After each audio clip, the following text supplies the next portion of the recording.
This is Real News Media TV, coverage you can trust. Please like, share, subscribe, and hit the notification bell. Select all for daily news updates.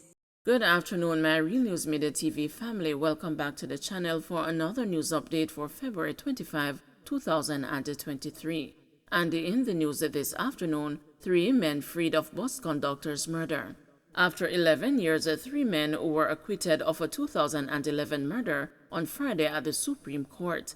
Alfonso Sergeant Shanti Finnegan and John Finnegan were on trial in the Supreme Court for the 2011 murder of bus conductor Dalton Dennis in Golden Springs, St. Andrew. A statement given by the deceased 7 days after he was shot and in hospital was the prosecution's main source of evidence during the trial that commenced on February 7. The men were represented by Peter Champagne Casey and Shamoy Campbell. The statement named 4 men inclusive of the accused men as the attackers. Dennis died 5 days after the statement was recorded. For the majority of the trial, Champagne and Campbell questioned the authenticity of the statement as well as the integrity of the police officer that recorded it. They also challenged the identification of their clients. The presiding judge, Justice Leighton Pusey, admitted a level of uncertainty and established that he could not feel sure based on a number of issues with the statement. Police constable among 6 shot in Clarendon gun attack. A police constable is among 6 persons receiving treatment at hospital following a gun attack in Palmer's Cross, Clarendon, early Saturday morning. Reports from the Mapen police are that about 12:05 a.m., the cop was among a group of patrons at a party when 2 armed men entered the premises and opened gunfire at them. The assailants then reportedly robbed the serving area before escaping. Lawmen responded to the shooting, and the constable and another male patron were taken to a hospital in serious but stable condition. The others were treated and released. The police high command has urged its members to exercise vigilance at all times given the violent nature of the environment in which they work. Investigations are ongoing.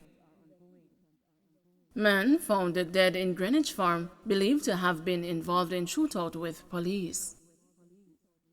The St. Andrews South police suspect that a man found dead with bullet wounds on 3rd Street in Greenwich Farm Saturday morning was involved in Friday night's shooting of a constable in the community.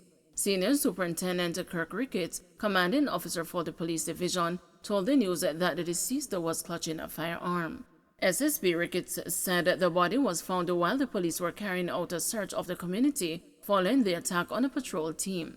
It is reported that the patrol team were making inquiries of a group of men acting suspiciously when the men pulled the firearms, resulting in a shootout.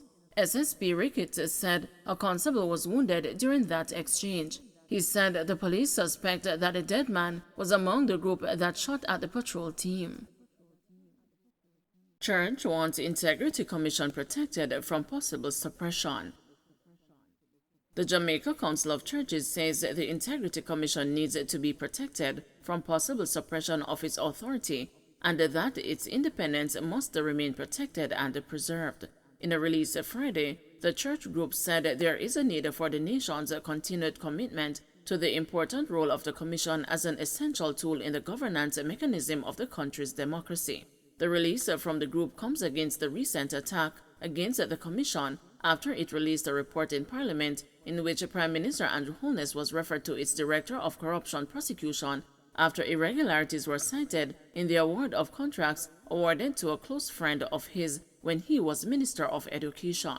However, 2 days after the Director of Corruption Prosecution said it had no evidence on which to prosecute the Prime Minister, a stormy debate erupted in which questions were raised about the timing of the release of the report, with some suggesting it was designed to embarrass the Prime Minister.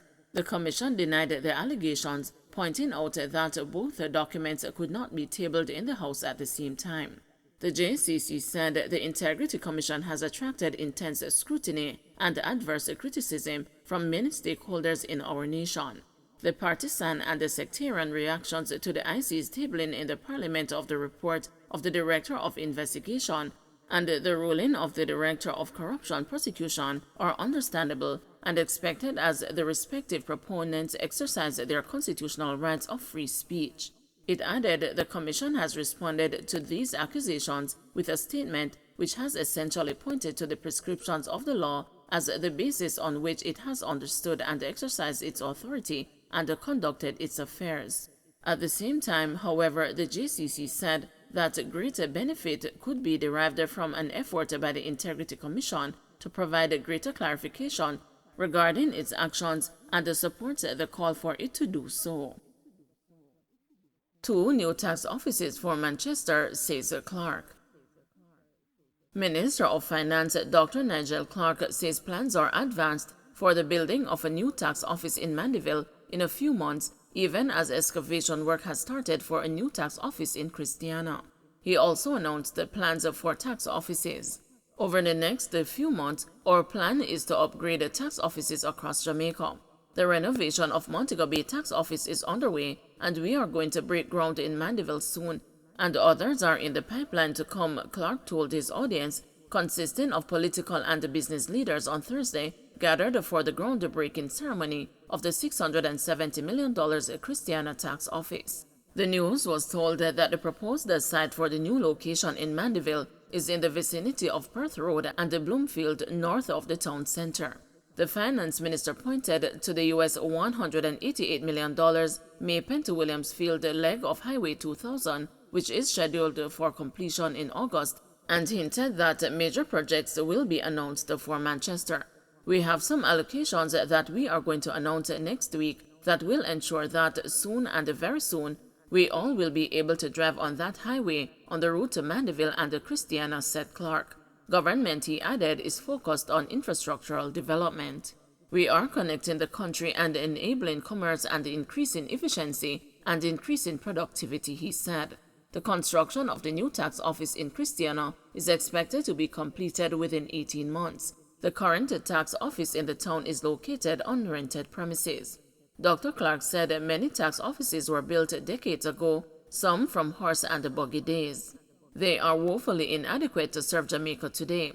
Tax offices in many parts of the country do not have enough parking space because they were built at a time when the thought was that cars could not become as dominant a mode of transportation as they are today, he said.